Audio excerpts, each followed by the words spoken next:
नागपुरातील 14 वर्षीय अथर्व ननोरे या विद्यार्थ्याचा निर्घृण खून करण्यात आलेला आहे। हनुमान जयंतीच्या याच शोभायात्रेमधून बघा याच परिसरातून हनुमान जयंतीला शोभायात्रा निघाली होती।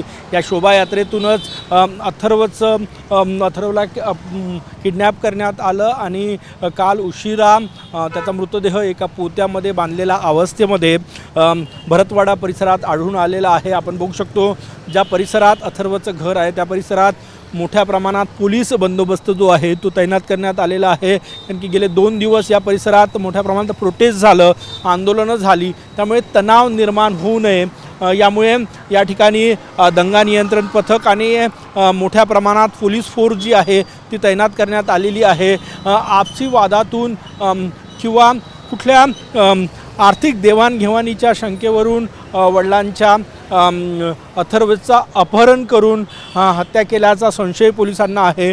पोलीस आरोपीचा शोध घेत आहे, परंतु ज्या परिसरात अथर्वचं घर आहे, ज्या परिसरातल्या शोभायात्रेतून अथर्वचं अपहरण करण्यात आलं होतं त्या परिसरात मी सध्या आहे। इथे मोठ्या प्रमाणात पोलीस बंदोबस्त तैनात करण्यात आला आहे। कॅमेरामॅन साईसह गजानन उमाटे, TV9 मराठी, नागपूर।